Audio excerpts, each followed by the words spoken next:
नमस्कार, मैं हूं सीमा नामदेव। स्वागत करते हैं आपका जग सागर एमपी टाइम्स पर। रुक करते हैं आज की खास खबरों की ओर।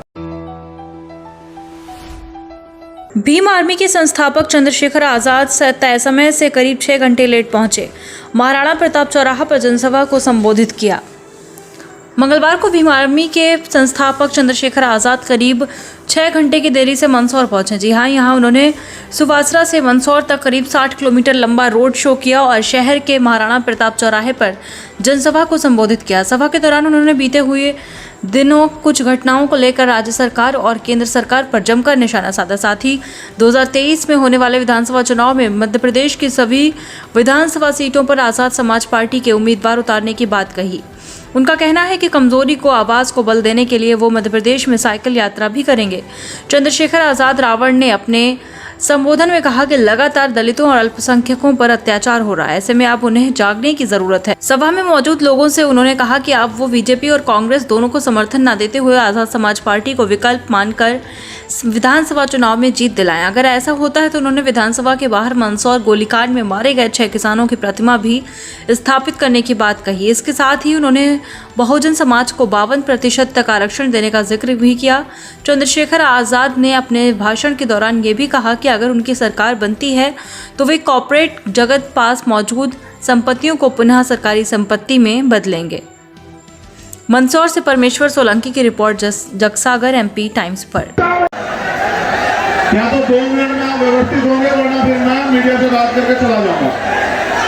फाइनल आपकी इच्छा कि ये जन सैलाब ये गवाही दे रहा है कि इस बार ना बीजेपी ना कांग्रेस, इस बार एससी, एसटी, ओबीसी और माइनॉरिटी यानी कि आदिवासी, पिछड़े, दलित, धार्मिक अल्पसंख्यक, मुसलमान, जैन, सिख, बौद्ध और अन्य गरीब तबका, इन दोनों पार्टियों को नकार के आजाद समाज पार्टी को विकल्प मान के और यहाँ 2023 के विधानसभा चुनाव में ताकत देने का काम करेगा। तो मेरा वादा है आपसे कि हम विधानसभा भवन के सामने उन शहीद किसान भाइयों की प्रतिमा लगाने का काम करेंगे। ये मेरा वादा है आप लोगों को कि मुख्यमंत्री भले ही पिछड़े वर्ग में जन्म लिए हों, लेकिन जिस दल में वो है उसकी सोच ही कमजोर विरोधी है, उसकी सोच ही दलित विरोधी है,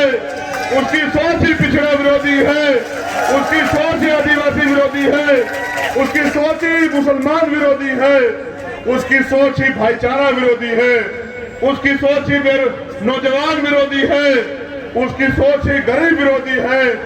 जितनी सरकारी कंपनियों को प्रधानमंत्री जी ने अपने पूंजीपति मित्रों को बेचने का काम किया है, उनके सारे पूंजीपति मित्रों की संपत्ति का राष्ट्रीयकरण करके एक एक सरकारी संपत्ति को हम लोग छुड़ाने का काम और वापिस उसका जो है सरकारीकरण करने का काम करेंगे।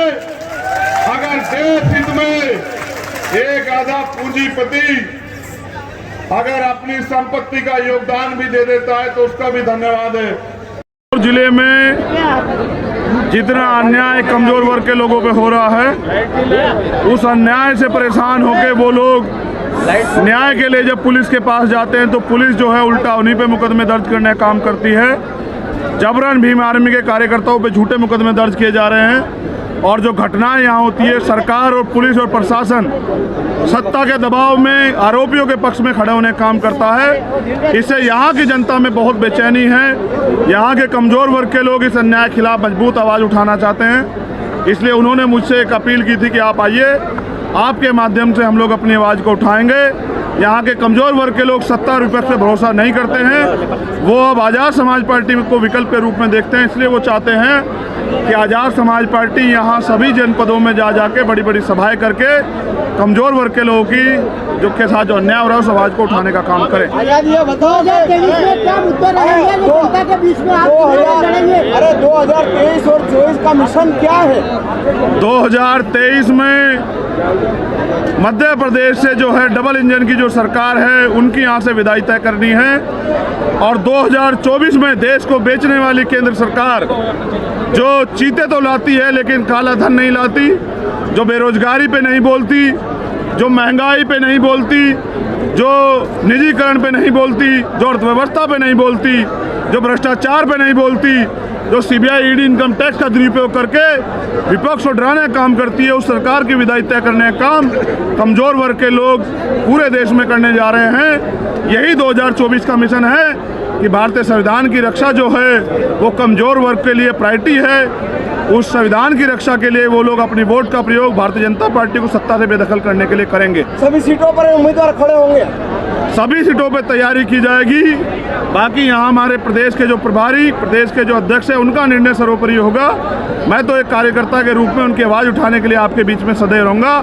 मैं यहाँ आप मीडिया के माध्यम से पूछना चाहता हूँ कि सरकार ये बताए कि यहाँ के नौजवान सुसाइड कर रहे हैं, किसान परेशान हैं, यहाँ की महिलाओं के साथ रोज़ अन्याय अत्याचार होता है, रेप हत्याएँ होती हैं, मुख्यमंत्री चुप क्यों हैं? पिछड़े वर्ग के साथ जो इतना बड़ा धोखा हुआ, 27% रिजर्वेशन की जगह 14% रिजर्वेशन मिला, तो ऐसे पिछड़े मुख्यमंत्री का नाम का पिछड़ा, जात का पिछड़ा होने से पिछड़े वर्ग का भला नहीं होगा। पिछड़े वर्ग के लोगों में भी बड़े पैमाने पे ये अंदरूनी रूप से ये बात चल रही है कि इस बार इस सरकार को बदलना है, वो भी मन बना रहे हैं। आशा उम्मीद है कि आज़ाद समाज पार्टी को उनका भी बड़ा सहयोग जो है इस बार मिलने जा रहा है। आपने कहा है कि आप पैदल या साइकिल यात्रा निकालेंगे चुनाव के दरमियान। बिल्कुल, मैं समझता हूँ। फिलहाल के लिए इतना ही। खबरों का सिलसिला लगातार जारी है। आप बने रहिए जग सागर MP टाइम्स पर। लेटेस्ट खबरें पाने के लिए हमारे चैनल को सब्सक्राइब अवश्य करें। नमस्कार।